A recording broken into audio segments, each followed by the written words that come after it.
Hello students, welcome to my YouTube channel sky without pillars. और आज की इस वीडियो में मैं डिस्कस करूंगा मेथड ऑफ चार्जिंग कि किसी भी बॉडी को हम चार्ज कैसे करते हैं। स्टूडेंट्स, मेरे पहले वाले वीडियो में मैंने डिस्कस किया था व्हाट इज चार्ज। चार्ज क्या होता है?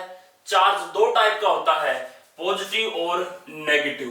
और आपको बताया था कि प्रोटॉन के ऊपर पॉजिटिव चार्ज होता है और इलेक्ट्रॉन के ऊपर बता नेगेटिव चार्ज होता है।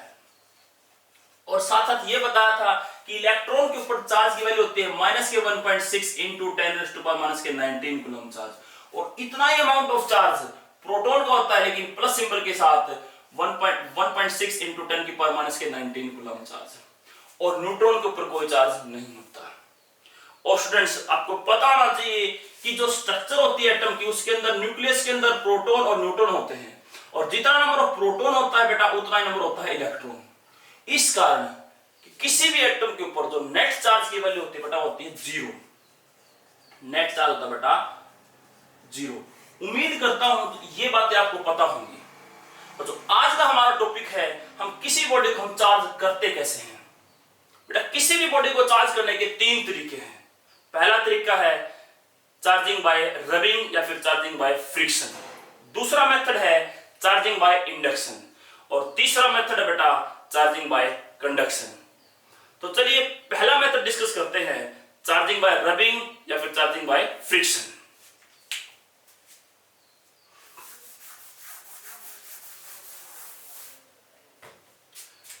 चलिए डिस्कस करते हैं method of charging. Method of charging के अंदर जो फर्स्ट मेथड आता है बेटा, उसका नाम है चार्जिंग बाय रबिंग बोलते हैं इसको, या फिर इसका एक नाम और है चार्जिंग बाय फ्रिक्शन। बट इसके अंदर क्या होता है, जब हम एक बॉडी को रब करते हैं दूसरी बॉडी के साथ, तो एक बॉडी में से इलेक्ट्रॉन निकल के दूसरी बॉडी में चले जाते हैं। जिस बॉडी से इलेक्ट्रॉन गए हैं बेटा, उसके ऊपर पॉजिटिव चार्ज आता है। और जो बॉडी इलेक्ट्रॉन को रिसीव करती है बेटा, उसके ऊपर बेटा आता है नेगेटिव चार्ज। तो लिखेंगे क्या, when we rub a body to the other body, then electron may transfer from one body to other body। एक बॉडी से दूसरी बॉडी में इलेक्ट्रॉन ट्रांसफर हो जाएंगे। दैट बॉडी डोनेट इलेक्ट्रॉन, जो बॉडी इलेक्ट्रॉन को डोनेट करेगी, बिकम पॉजिटिव। बेटा वो पॉजिटिव हो जाएगी। And body receive the electron become negative. बेटा वो नेगेटिव हो जाएगी। बेटा आपको पता होना चाहिए, जो इलेक्ट्रिसिटी हमें मिली है चार्जिंग या रबिंग से, हम उसको बोलते हैं frictional electricity. Means the electricity comes from rubbing is also called frictional electricity।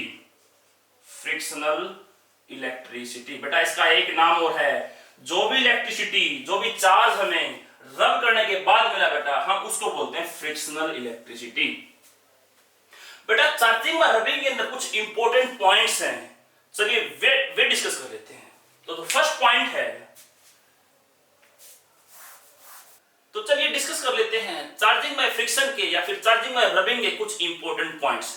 जो फर्स्ट इंपॉर्टेंट पॉइंट बेटा क्या है, जब हम दो बॉडी को रब करते हैं चार्ज करने के लिए, तो उसमें से कम एक बॉडी का इंसुलेटर होना बहुत जरूरी है। तो क्या लिखेंगे? First important point, to charge the bodies through friction, one of body has to be insulator, उसमें से कम एक बॉडी का इंसुलेटर होना बहुत जरूरी है। दूसरा इंपॉर्टेंट पॉइंट है, जब हम बॉडी को रब करते हैं चार्ज करने के लिए, तो बेटा वहां पे इलेक्ट्रॉन का एक्चुअल ट्रांसफर होता है एक बॉडी से दूसरी बॉडी में, प्रोटॉन का कोई भी ट्रांसफर नहीं होता। तो आप लिखेंगे in rubbing there is actual transfer of electron, but there is no transfer of proton, proton का कोई भी ट्रांसफर नहीं होता।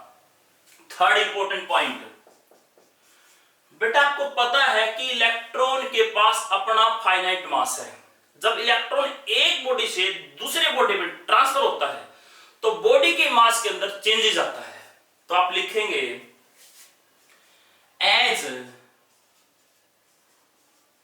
Electron has finite mass, so there is some changes in mass of body during rubbing. जब हम body को रब करते हैं तो इलेक्ट्रॉन के ट्रांसफर के कारण बेटा बॉडीज के मास के अंदर चेंजेस आता है। फोर्थ इंपॉर्टेंट पॉइंट, जिस भी बॉडी का वर्क फंक्शन बेटा कम होता है, तो बेटा वो बॉडी इलेक्ट्रॉन को डोनेट करती है और बेटा बनती है positive. Means the body having lower work function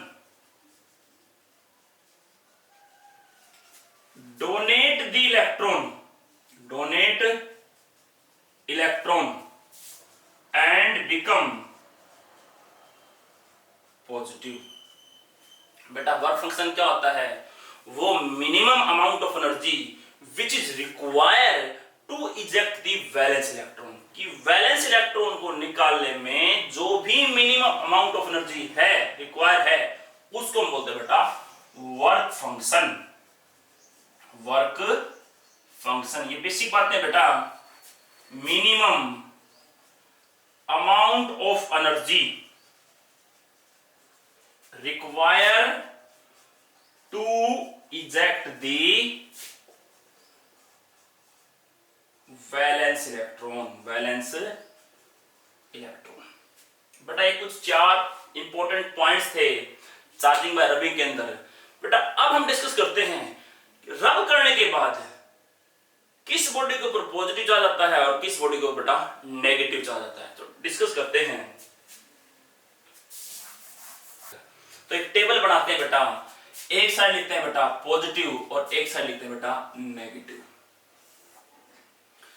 जब हम ग्लास रोड को रब करते हैं सिल्क क्लॉथ के साथ, तो जो ग्लास रोड है बेटा उसके ऊपर पॉजिटिव चार्ज आएगा, और जो सिल्क का क्लॉथ है, सिल्क क्लॉथ बेटा उसके ऊपर आएगा नेगेटिव चार्ज। दूसरा, जब हम वूल को रब करते हैं प्लास्टिक के साथ, तो आपको पता होना चाहिए कि बेटा वूल के ऊपर आएगा पॉजिटिव चार्ज और प्लास्टिक के ऊपर आएगा बेटा नेगेटिव चार्ज। जब ड्राई हेयर को रब किया जाता है कोम के साथ, आपने देखा भी होगा, तो जो ड्राई हेयर है, सूखे बाल बेटा ड्राई हेयर, उसके ऊपर आएगा पॉजिटिव चार्ज और कोम के ऊपर आएगा बेटा नेगेटिव चार्ज। फोर्थ, जब आप कैट फर को या फिर वूलन क्लॉथ को रब करते हो, किसके साथ? इबोनाइट या फिर एम्बर के साथ, तो इन दोनों के ऊपर बेटा नेगेटिव आएगा और इन दोनों के ऊपर आएगा बेटा पॉजिटिव। बेटा यहां पे एक वर्ड लिखा है मैंने एम्बर। जो एम्बर है बेटा आपको पता होना चाहिए क्या होता है amber. It is a tree resin, tree का एक एब्स्ट्रैक्ट है। It is a tree resin. और आपको बेटा पता होना चाहिए कि जो इलेक्ट्रिसिटी वर्ड है ये ग्रीक वर्ड से लिया गया है। Means the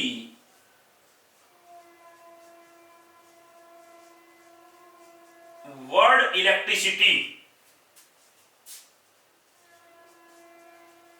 comes from a Greek word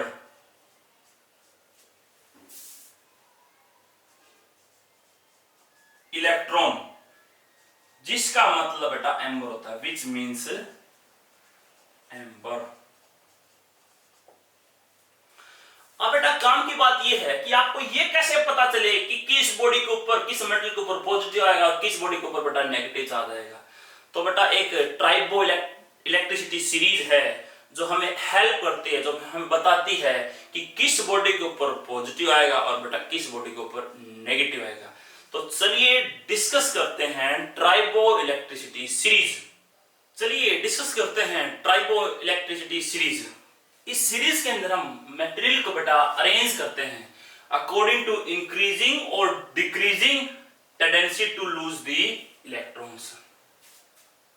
इस सीरीज के अंदर आप देखोगे बेटा कि कुछ मेटल को हमने अरेंज कर रखा है। यहां पे जो मेटल है बेटा जिनकी टेंडेंसी ज्यादा है इलेक्ट्रॉन को लूज करने की, और इस साइड जो मेटल है बेटा उनकी टेंडेंसी बेटा कम है इलेक्ट्रॉन को लूज करने की। जब मैं किसी एक मेटल को, जो इधर साइड है बेटा, उसको रब करता हूं इधर वाले मेटल के साथ, तो इधर वाला मेटल है बेटा वो इलेक्ट्रॉन को जल्दी लूज कर देगा और इधर वाला इलेक्ट्रॉन को क्या करेगा बेटा, कैच करेगा। तो फॉर एग्जांपल अगर मैं ग्लास रोड को रब करता हूं किसके साथ, वूल के साथ, तो आपको पता होना चाहिए बेटा जो ग्लास रोड है वो इधर आएगा जिसकी टेंडेंसी ज्यादा लूज करने की और इसकी कम है इसके कंपैरिजन में। जब ग्लास रोड को रब करते हैं वूल के साथ तो आपको पता होना चाहिए बेटा ग्लास रोड के ऊपर पॉजिटिव आएगा और बेटा वूल के ऊपर आएगा नेगेटिव। इस तरीके से आप कोई भी जो मेटल इसके अंदर उठाएंगे तो इस साइड का होगा उसके ऊपर बेटा पॉजिटिव आएगा, जो इस साइड का होगा बेटा उसके ऊपर नेगेटिव। फॉर एग्जांपल अगर मैं टेफ्लॉन को रब करता हूं एम्बर के साथ तो बेटा एम्बर इस साइड पड़ता है, तो एम्बर के ऊपर बेटा आएगा पॉजिटिव और बेटा टेफ्लॉन के ऊपर आएगा आपका नेगेटिव, क्योंकि इसकी टेंडेंसी इलेक्ट्रॉन को लूज करने की ज्यादा है एज कंपेयर टू टेफ्लॉन। तो ये जो सीरीज है बेटा ये आपको हेल्प करती है। अगर आप इस सीरीज को अकॉर्डिंग टू इसमें लर्न करते हो इस सीरीज के अंदर, तो आपको पता लग जाएगा कि कौन से मेटल को जब हम रब करते हैं किसी दूसरे मेटल के साथ तो किसके ऊपर पॉजिटिव आएगा और किसके ऊपर बेटा नेगेटिव। तो बेटा ये था आपका चार्जिंग बाय फ्रिक्शन या चार्जिंग बाय रबिंग। अब हम जो नेक्स्ट मेथड है उसको डिस्कस करते हैं, चार्जिंग बाय इंडक्शन। चलिए डिस्कस करते हैं चार्जिंग का सेकंड मेथड जिसका नाम है charging by induction. Charging by induction बेटा सबसे पहले आपको पता होना चाहिए कि इंडक्शन का हिंदी अनुवाद क्या है। तो इंडक्शन को हम हिंदी में बोलते हैं बेटा प्रेरणा। क्या बोलते हैं बेटा, प्रेरणा। जैसे कोई भी व्यक्ति किसी दूसरे व्यक्ति से प्रेरणा लेके कोई काम करना स्टार्ट कर देता है। जैसे कि कई बच्चे सचिन तेंदुलकर से या फिर विराट कोहली से प्रेरणा लेके क्रिकेट खेलना स्टार्ट कर देते हैं। बेटा इंडक्शन दो टाइप का होता है। इंडक्शन बेटा दो टाइप का होता है, एक तो होता है बेटा टेम्परेरी और दूसरा होता है बेटा परमानेंट।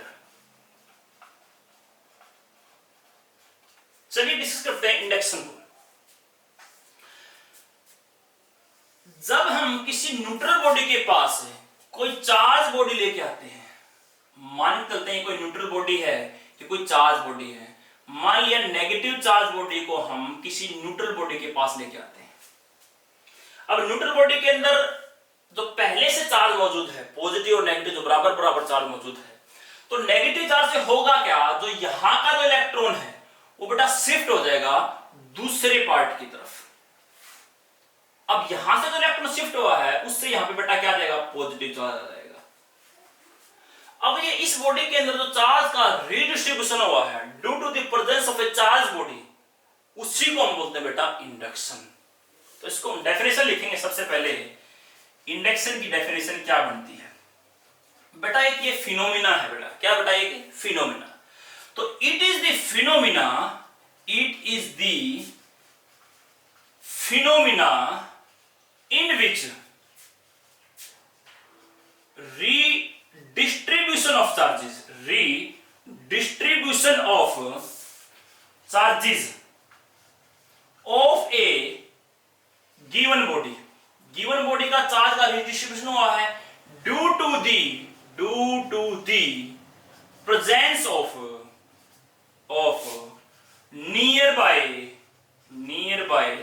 charge body। इस चार्ज बॉडी के इस न्यूट्रल बॉडी के पास लेके आने के कारण इस न्यूट्रल बॉडी के अंदर जो चार्ज का रीडिस्ट्रीब्यूशन हुआ बेटा, उसी को हम बोलते हैं बेटा इंडक्शन। चलिए हम अब स्टेप बाय स्टेप डिस्कस करते हैं इंडक्शन को।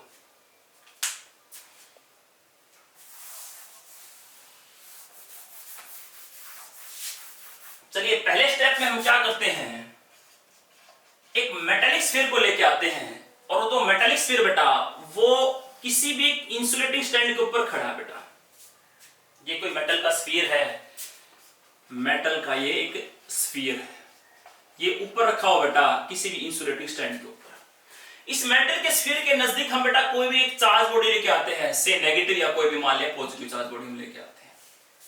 तो होगा क्या, इस नेगेटिव चार्ज आने से जो इस पार्ट के इलेक्ट्रॉन है बेटा वो शिफ्ट हो जाएंगे दूसरी साइड। तब दूसरी साइड बेटा इलेक्ट्रॉन शिफ्ट होंगे बेटा, यहां पे क्या बचेगा बेटा, यहां पे बचेगा पॉजिटिव चार्ज।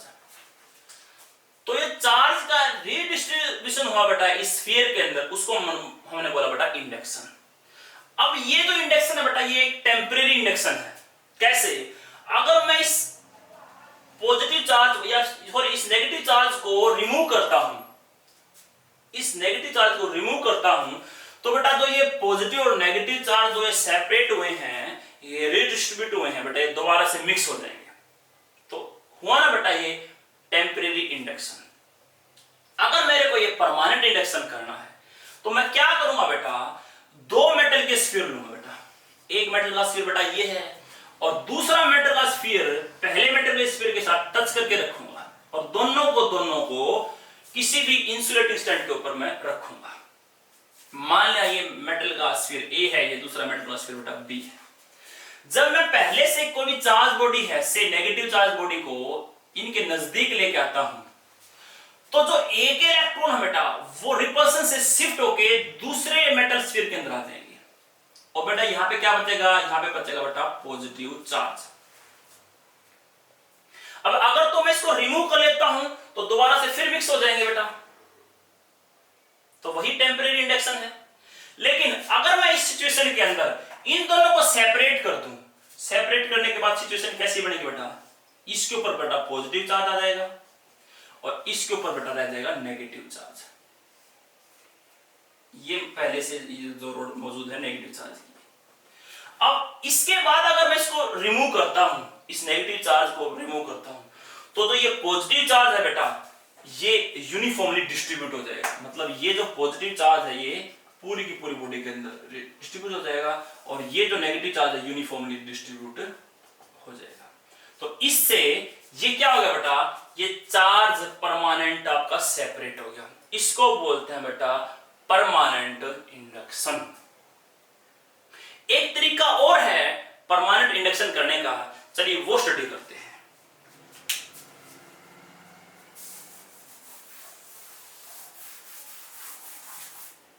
इसके अंदर बेटा हम क्या करते हैं, जो मेटल का स्फीयर है बेटा उसके जब नजदीक हम किसी भी नेगेटिव चार्ज बॉडी को लेके आते हैं तो जो इलेक्ट्रॉन है इस साइड के वो बेटा शिफ्ट हो जाएंगे दूसरी साइड, और इस साइड क्या आएगा बेटा पॉजिटिव चार्ज आएगा। यहां तक तो क्या था बेटा, ये इंसुलेटिंग स्टैंड के ऊपर रखा था बेटा, यहां तक तो क्या था, ये टेम्परेरी इंडक्शन। अब अगर मेरे को इसके अंदर परमानेंट इंडक्शन करना है तो मैं एक तरीका और ले सकता हूं, इस बॉडी को कनेक्टिंग वायर से अर्थ से कनेक्ट कर देता हूं। जब अर्थ से कनेक्ट करूंगा बेटा, जो ये चार्ज है आपका, ये कैसा चार्ज है बेटा, ये फ्री चार्ज है, इसको बोलते हैं अनबाउंड चार्ज।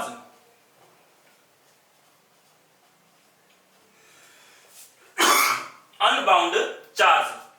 और बेटा ये जो चार्ज है ये आपका बेटा बाउंड चार्ज, बाउंड चार्ज। ये इलेक्ट्रॉन फ्री होने के कारण बेटा ये अर्थ के अंदर ट्रांसफर हो जाएगा। जब ये अर्थ के अंदर ट्रांसफर होगा, ये चार्ज ट्रांसफर नहीं होगा क्योंकि इसके साथ बाउंड चार्ज है बेटा। तो जब अर्थ के अंदर ये ट्रांसफर होगा बेटा, इसको क्या बचेगा चार्ज बेटा, पॉजिटिव चार्ज बचेगा। तो इसके ऊपर जो ये पॉजिटिव चार्ज बच जाएगा बेटा इस तरीके से। इसके बाद मैं क्या करूंगा, इसको रिमूव कर दूंगा कनेक्टिंग वायर को। कनेक्टिंग वायर को रिमूव करने के बाद हमारे पास ये सिचुएशन बचेगी बेटा। इसके बाद अगर मैं इस चार्ज बॉडी को भी रिमूव करता हूं तो जो ये चार्ज है बेटा ये यूनिफॉर्मली क्या हो जाएगा, डिस्ट्रीब्यूट हो जाएगा। तो ये हो जाएगी बेटा आपकी पॉजिटिव चार्ज बॉडी। तो इस तरीके से जो ये चार्ज है हमारा ये परमानेंट सेपरेट हो गया, इसको बोलते हैं permanent induction.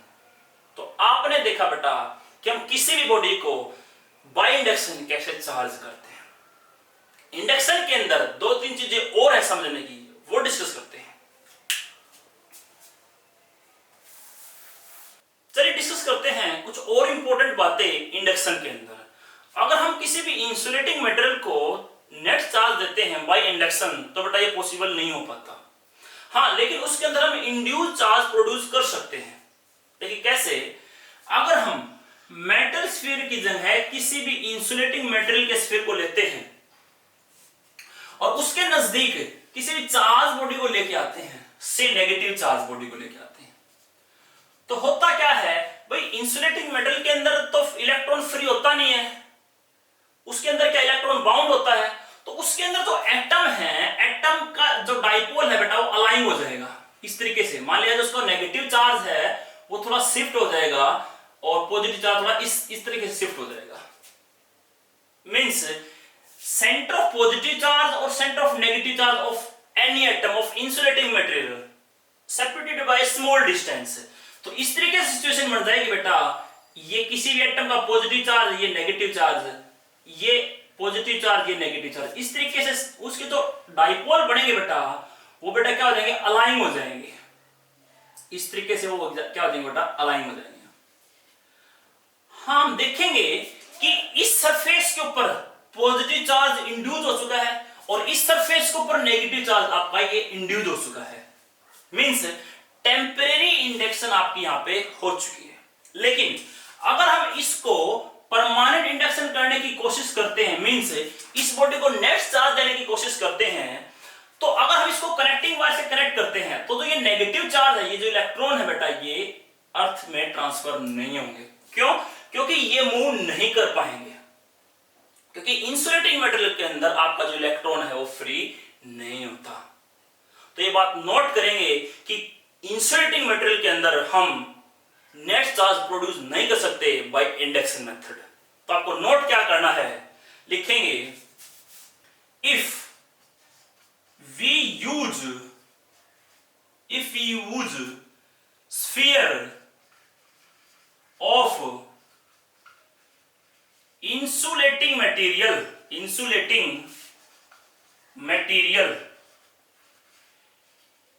instead of metal, the method of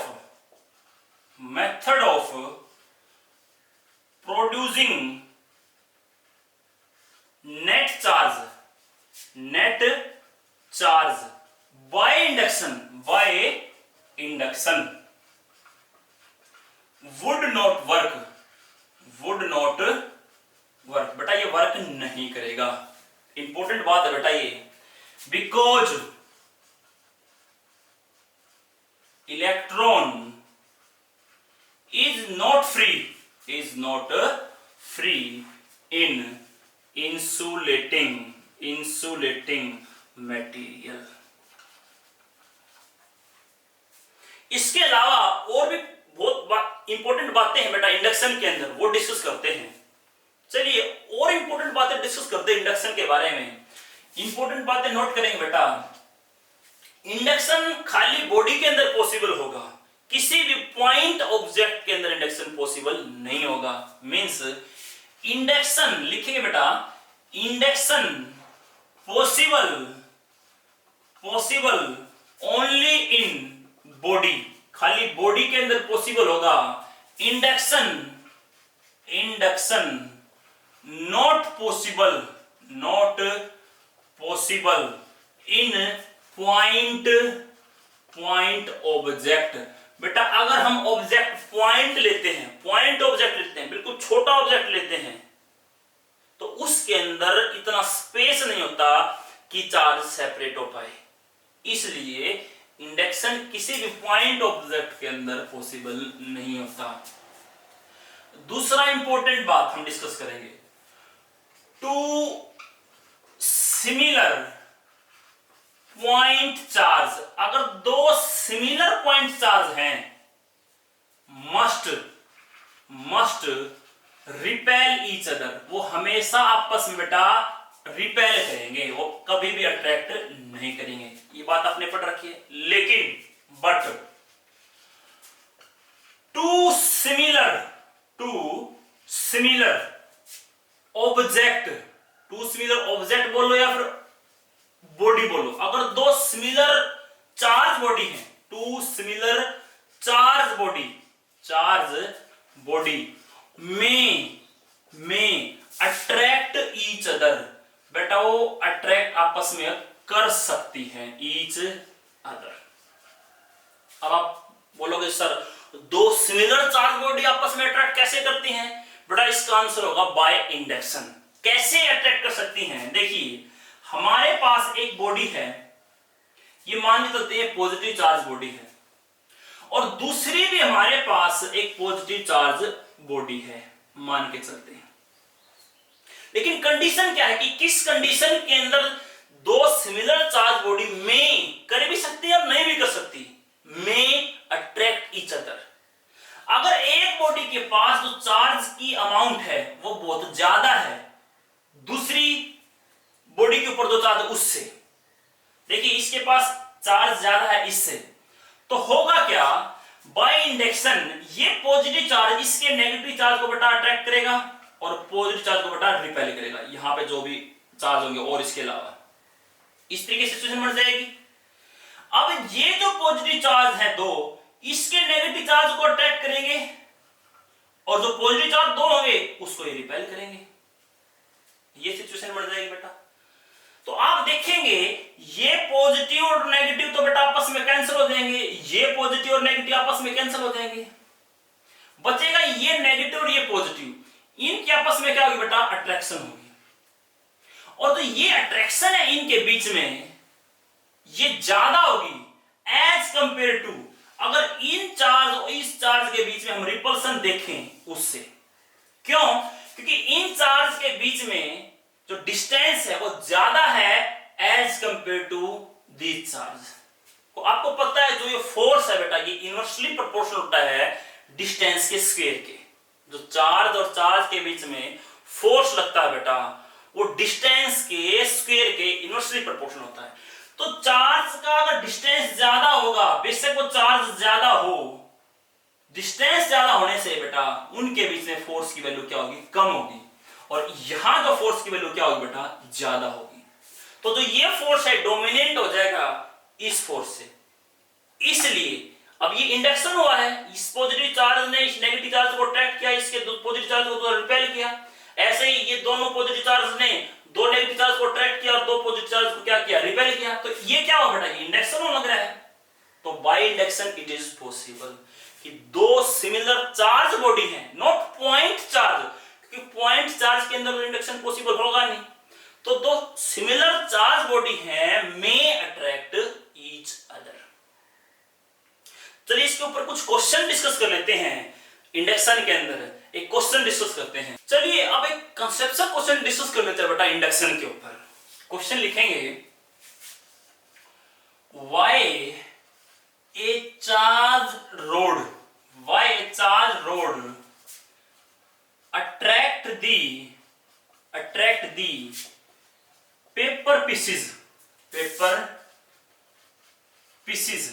which is uncharged।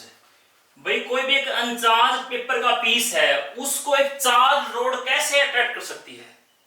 भाई एक चार्ज रोड किसी दूसरे चार्ज रोड को अट्रैक्ट या रिपेल करती है, लेकिन एक चार्ज रोड किसी भी एक अनचार्ज पेपर को कैसे वो अट्रैक्ट करती है? तो इसको हम समझेंगे बेटा। मान लिया कि हमारे पास ये कोई भी स्मॉल पीस ऑफ पेपर है और इसके पास हमें किसी भी चार्ज रोड को लेके आए। मान लेते हैं किसी भी नेगेटिव चार्ज रोड को हम इसके पास लेके आए, तो ड्यू टू इंडक्शन ये जो नेगेटिव चार्ज है इसके नेगेटिव चार्ज को थोड़ा सेपरेट करके बेटा इधर ले आएगी और इसके यहां पे क्या बचेगा बेटा? यहां पे बचेगा पॉजिटिव चार्ज। आपको पता है इस नेगेटिव और इस पॉजिटिव चार्ज के बीच में जो डिस्टेंस है बेटा वो कम है, तो बेटा इनके बीच में फोर्स ज्यादा लगेगी। बजाय कि किसके, ये जो दो नेगेटिव चार्ज हैं इनके बीच में जो रिपल्सन लगेगी वो कम लगेगी, क्योंकि इनके बीच में जो डिस्टेंस है as compare to this charge वो क्या बेटा? वो ज्यादा है। तो ये फोर्स आपका क्या हो जाएगा बेटा? डोमिनेंट हो जाएगा किससे? इस फोर्स से। तो नेट रिजल्ट क्या आएगा कि ये चार्ज जो बॉडी है ये इस अनचार्ज बॉडी को क्या करेगी बेटा? अट्रैक्ट करेगी। तो इसका जो आंसर हम लिख लेंगे बाय इंडक्शन, कि इंडक्शन से एक चार्ज बॉडी बेटा वो अट्रैक्ट करेगी किसी भी अनचार्ज्ड बॉडी को। अब लास्ट बेटा हम एक मैथमेटिकल फॉर्मूला लिखेंगे जिससे आपको ये पता लगेगा कि किसी भी मेटल के अंदर जो वो इंड्यूस्ड चार्ज आया है उसकी कितनी वैल्यू आई है। जैसे कि हमारे पास कोई भी मटेरियल है बेटा, चाहे वो इंसुलेटिंग है चाहे वो कंडक्टिंग है, चार्ज तो इंड्यूस दोनों के अंदर होता है। मान लेते हैं हमारे पास कोई मटेरियल है और ये हमारे पास जो चार्ज बॉडी हम लेके आए हैं, मान के चलते इसके ऊपर हम नेगेटिव चार्ज लेके आए हैं और इसके ऊपर चार्ज इंड्यूस होगा, ये दिस इज इंड्यूस चार्ज। ये इंड्यूस चार्ज की वैल्यू कितनी है वो एक मैथमेटिकल फार्मूले से हम देंगे बेटा। मैथमेटिकल फार्मूला क्या है बेटा? क्यू इंड्यूस्ड, जितना भी चार्ज इंड्यूस्ड हुआ है वो किसके को आएगा? जो भी इंड्यूसिंग चार्ज है, जो चार्ज को इंड्यूस कर रहा है उसके साथ नेगेटिव साइन लिखेंगे। जितना भी चार्ज यहां पे है उसकी वैल्यू ये होगा बेटा इंड्यूसिंग चार्ज। जो भी सिंबल होगा इंड्यूसिंग चार्ज का उसके आगे नेगेटिव साइन लगाएंगे और साथ साथ में 1 माइनस में 1 बाई के, 1 माइनस में 1 बाई के। के क्या बेटा? यहां पे के है डाई इलेक्ट्रिक कांस्टेंट। बेटा ये जी कांस्टेंट है बेटा, ये हम आगे पढ़ेंगे, काफी डिटेल में पढ़ेंगे डाइलेक्ट्रिक कांस्टेंट की। बस अभी तक आप सिर्फ ये समझे कि ये कांस्टेंट है और अलग अलग मेटल का बेटा ये अलग अलग होता है। फॉर एग्जांपल के की वैल्यू आपकी इंफिनिटी होती है बेटा, किसके लिए? मेटल के लिए। और बेटा के की वैल्यू बेटा 1 होती है एयर या फिर वैक्यूम के लिए। और के की वैल्यू बेटा 81 होती है बेटा, किसके लिए? वाटर के लिए। तो जो भी वैल्यू का मेटल होगा वो आपको के की वैल्यू गिवन मिलेगी बेटा, और यहां पे हम के की वैल्यू पुट करेंगे। एक एग्जांपल डिस्कस करते हैं। मान के चलते हैं हमारे पास कोई चार्ज बॉडी है और उसके ऊपर चार्ज है बेटा नेगेटिव चार्ज, और कितनी वैल्यू का है? मान के चलते उसके ऊपर बेटा 5 कूलम का नेगेटिव चार्ज है। और हमारे पास एक मटेरियल है जिसका डाइलेक्ट्रिक कांस्टेंट कितना बेटा? 3 है। तो हमें पता करना है इस वैल्यू के ऊपर कितना चार्ज इंड्यूस होगा। तो बेटा ये फार्मूला है, यहां पे क्या आएगा? क्यू इंड्यूस्ड, उसकी वैल्यू कितना आएगी? जितना भी चार्ज है उसके आगे नेगेटिव साइन लगाएंगे, मतलब माइनस, ऑलरेडी माइनस है, माइनस माइनस बेटा प्लस हो जाएगा। ये यहां पे वैल्यू जो कि वैल्यू इंडिविजुअल चार्ज की ओर रखेंगे साथ में एक नेगेटिव साइन है हमारे पास, ब्रैकेट में 1 माइनस में 1 बाई के की वैल्यू कितनी 3 पुट कर देंगे। अब इसको कर देंगे बेटा solve, minus minus plus 5 value 3 में से एक बटा 1 गया 2 डिवाइड बाई 3, तो बेटा ये बचेगा 10 डिवाइड बाई 3 और पॉजिटिव है तो इतनी वैल्यू का पॉजिटिव चार्ज यहां पे बेटा आ जाएगा। हाँ, अगर यहां पे बेटा मेटल होता तो के की वैल्यू कितनी होती बेटा इन्फिनिटी, 1 बाई इन्फिनिटी कितना होता 0, तो जितना भी चार्ज यहां पे था बेटा उतना ही चार्ज किसके ऊपर आ जाएगा बेटा मेटल के ऊपर आ जाएगा। बेटा ये था आपका इंडक्शन का पूरा टॉपिक, और अब हम डिस्कस करते हैं बेटा चार्जिंग बाय कंडक्शन। चलिए डिस्कस करते हैं, चलिए डिस्कस करते हैं बेटा आज का हमारा last topic charging by conduction. काफी आसान है बेटा ये चार्जिंग बाय कंडक्शन। तो इसके अंदर हम क्या करते हैं बेटा, पहले से जो चार्ज बॉडी है बेटा उसको हम टच करते हैं किसी भी अनचार्ज बॉडी से, तो होगा क्या, चार्ज बॉडी से जो चार्ज है वो फ्लो करेगा बेटा अनचार्ज बॉडी में, और इससे जो अनचार्ज बॉडी बेटा वो क्या हो जाएगी चार्ज हो जाएगी। देखिए कैसे, मान लिया हमारे पास पहले से कोई चार्ज बॉडी है, से नेगेटिव चार्ज बॉडी है। नेगेटिव चार्ज का मतलब क्या बेटा, उसके अंदर नंबर ऑफ इलेक्ट्रॉन ज्यादा है प्रोटॉन से, और हमने क्या किया इसको टच किया किसी भी अनचार्ज बॉडी से, तो होगा क्या, यहां से जो इलेक्ट्रॉन है बेटा वो ट्रांसफर करेंगे बेटा इसमें, तो कुछ इलेक्ट्रॉन बेटा इसमें ट्रांसफर करेंगे, तो बेटा ये भी क्या बन जाएगी आपकी, यहाँ पे भी नंबर ऑफ इलेक्ट्रॉन ज्यादा हो जाएंगे नंबर ऑफ प्रोटॉन से, तो बेटा ये हो जाएगी नेगेटिव चार्ज। अगर हम इसको अलग करेंगे तो ये भी नेगेटिव चार्ज मिलेगी, और कुछ नेगेटिव चार्ज बेटा इसके ऊपर भी आपको मिलेगा। अगर हमारे पास पहले से एक पॉजिटिव चार्ज बॉडी है, मान लिया ये कुछ पॉजिटिव चार्ज बॉडी है, और हमने क्या किया इसको टच किया दूसरी अनचार्ज बॉडी से, तो आपको पता है अब इसके अंदर नंबर ऑफ प्रोटॉन ज्यादा है, अब वो तो जाने से रहा, तो होगा क्या, क्योंकि प्रोटॉन तो ट्रांसफर होता नहीं, होगा क्या इसके इलेक्ट्रॉन इसमें ट्रांसफर होंगे, मतलब इसके इलेक्ट्रॉन इसमें ट्रांसफर होंगे बेटा यहाँ पे नंबर ऑफ प्रोटॉन ज्यादा रह जाएंगे, और इसके कुछ प्रोटॉन कैंसिल हो जाएंगे बेटा इस इलेक्ट्रॉन से, तो यहाँ पे पॉजिटिव चार्ज पहले तो कुछ कम रह जाएगी, लेकिन यहाँ पे क्या आ जाएगा बेटा कुछ पॉजिटिव चार्ज आ जाएंगे। तो आपने देखा कि किसी भी केस के अंदर चाहे पॉजिटिव चार्ज है चाहे नेगेटिव चार्ज है, आपका इलेक्ट्रॉन ही ट्रांसफर होता है, तो बेटा इसके ऊपर नेट चार्ज क्या आ जाएगा बेटा पॉजिटिव, तो इसके ऊपर था ही ऑलरेडी, और इसके ऊपर कुछ पॉजिटिव चार्ज, आप ये मान सकते हैं कि कुछ पॉजिटिव चार्ज यहाँ पे आ गया। तो इसके अंदर हम लिखेंगे कैसे और नोट कर लेंगे,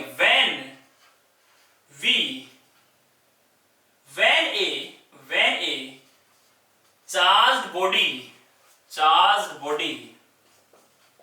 touch the uncharged body, जब हम एक चार्ज बॉडी को टच करते हैं अनचार्ज बॉडी से, touch the uncharge body, then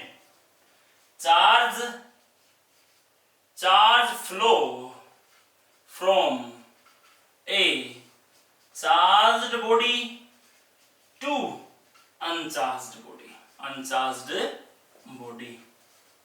and uncharged body become, बेटा वो क्या बन जाएगी बेटा become charged। इसके अंदर बेटा एक नोट करने की बात ये है कि नोट क्या करेंगे बेटा इसके अंदर हम, कि कंडक्शन से हम किसी इंसुलेटर को हम चार्ज नहीं कर सकते, ना तो हम इंडक्शन से ना ही हम कंडक्शन से किसी भी इंसुलेटर को चार्ज नहीं कर सकते। तो हम लिख लेंगे इसके अंदर इंसुलेटर कैन नॉट चार्ज्ड